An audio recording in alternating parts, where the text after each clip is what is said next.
2024년 10월 16일 수요일 매일 성경입니다.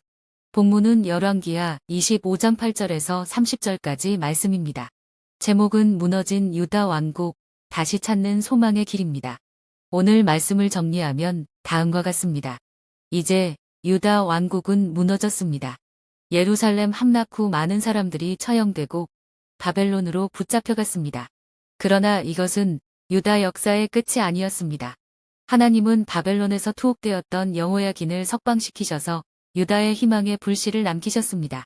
우리는 오늘 말씀을 통해 잃어버린 소망을 어떻게 다시 회복할 수 있는지를 살펴보겠습니다.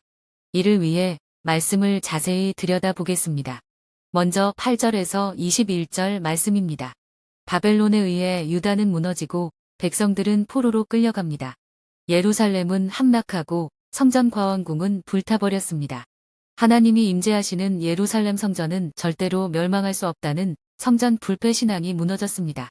느부갓네살 왕의 시위대장 느부사라단은 비천한 자만 남겨두고 예루살렘에 남아있던 유다 백성들을 포로로 끌고 갔습니다. 유다의 멸망은 일시적인 현상이거나 부분적 멸망이 아니었습니다. 하나님의 철저한 심판이었습니다. 다음은 22절에서 26절 말씀입니다. 혼란 속의 배신입니다. 유다 총독 그랄랴가 암살당하고 불안한 정국이 이어집니다. 바벨론 왕은 그달랴를 총독으로 세우고 유다의 남은 자들을 다스리게 했습니다. 하나님은 바벨론을 사용하여 유다 땅의 남은 백성을 보호하려고 했습니다. 그러나 여전히 하나님의 뜻을 거스리고 자신들의 힘으로 바벨론에서 벗어나 유다를 회복하려는 사람도 있었습니다. 이스마엘과 그 무리는 2달 만에 그달랴를 죽이고 애굽으로 도망칩니다. 마지막으로 23절에서 30절 말씀입니다. 새로운 소망입니다. 포로로 끌려간 여호야긴이 감옥에서 풀려나 귀한 대접을 받습니다. 예루살렘 멸망하고 25년 지난 후 바벨론 왕은 여호야긴을 감옥에서 풀어주고 그를 존귀하게 대우합니다. 이는 하나님이 다윗에게 약속한 대로 다윗 왕조를 완전히 포기하지 않으셨음을 보여주고 있습니다. 유다의 소망이 완전히 사라지지 않았습니다. 심판의 예언이 이루어졌다면 회복에 대한 약속도 성취됩니다. 하나님은 지금도 일하고 계시기 때문입니다. 우리는 어떤 상황에서도 낙심해서는 안 됩니다. 하나님은 지금도 절망 속에서도 여전히 역사하시며 회복의 길을 여십니다. 말씀을 맺습니다. 유다의 멸망은 그들의 불순종과 타락의 결과였으나 하나님은 완전한 멸망 속에서도 언약을 기억하시고 다윗 왕조를 완전히 포기하지 않으셨습니다. 열왕기는 감옥에서 풀려나는 여호야긴 왕의 이야기로 끝을 맺습니다. 이는 인간의 절망을 넘어 하나님의 희망을 보여줍니다. 여전히 하나님은 그의 언약 백성들을 사랑하십니다. 그렇기에 그의 자녀들에게는 희망이 있습니다. 하나님은 심판 속에서도 회복을 준비하시는 분이며 절망 속에서도 소망을 이루시는 신실하신 하나님입니다. 묵상을 위한 질문입니다.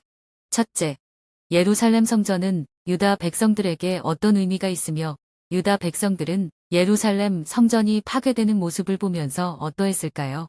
하나님께서 예루살렘 성전까지 파괴되도록 허락하신 이유는 무엇일까요? 이것을 통해서 우리가 배울 수 있는 교훈은 무엇인가요? 둘째, 여호야긴이 감옥에서 풀려나고 존귀하게 대우받는 사건은 무엇을 보여주고 있나요?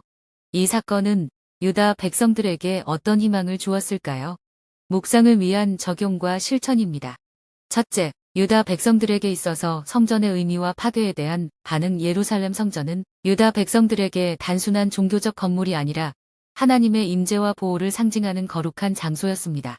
성전은 하나님과의 언약 관계를 상징하며 그분이 그들과 함께 하신다는 믿음의 중심지였습니다. 유다 백성들은 성전이 있는 한 하나님이 자신들과 함께 하셔서 어떤 적도 그들을 무너뜨릴 수 없다고 생각했습니다. 이것은 성전 불패 신앙으로 성전이 있는 한 하나님이 무조건 그들을 보호하신다는 잘못된 확신을 가지고 있었습니다. 예루살렘 성전이 파괴되는 것을 목격한 유다 백성들은 극도의 충격과 절망을 느꼈을 것입니다.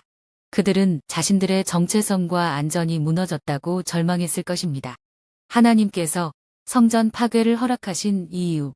성전 파괴는 하나님의 심판이자 경고였습니다. 성전은 하나님과의 동행을 나타내는 상징이었지만 그들은 하나님을 경외하는 마음 없이 외적인 형식만 지키면서 오히려 우상 숭배와 죄악된 삶을 살았습니다. 하나님께서는 이러한 잘못된 신앙과 불순종 때문에 성전의 파괴를 허락하셨습니다. 하나님께서는 성전을 파괴함으로써 그들이 의지하던 모든 외적인 안락함과 거짓된 신앙을 제거하셨습니다. 이는 하나님의 심판이지만 동시에 참된 회복과 회개로의 부르심이었습니다. 둘째, 이 사건은 심판 속에서도 하나님이 여전히 언약을 기억하시고 회복의 소망을 남겨두셨다는 것을 보여주는 것입니다. 하나님은 유다 백성들을 심판하셨지만 하나님은 여전히 그들과 함께 계시고 언약을 기억하신다는 소망을 보여주신 것입니다. 여호야기는 다윗의 자손으로서 회복의 상징이 되었습니다. 이는 장차 다윗의 후손으로 오실 메시아 예수 그리스도의 예표가 됩니다. 장차 예수 그리스도를 통해 하나님의 은혜와 회복이 완전하게 이루어질 것을 보여줍니다. 기도드립니다. 하나님 아버지, 우리의 삶 속에서도 때때로 실패와 어려움 속에서 소망을 잃고 낙심할 때가 있습니다. 주님께서 우리와 함께 하시며 회복의 길을 준비하고 계심을 믿게 하옵소서. 하나님, 우리는 때로 형식적인 신앙에 머무르며 주님의 진정한 뜻을 잃어버릴 때가 많습니다. 겉모습이 아닌 진정한 순종과 믿음으로 주님 앞에 나아가게 하옵소서. 우리에게 회복의 은혜를 베풀어 주시고 주님의 계획과 신실함을 바라보며 살아가게 하옵소서. 예수님의 이름으로 기도드립니다. 아멘.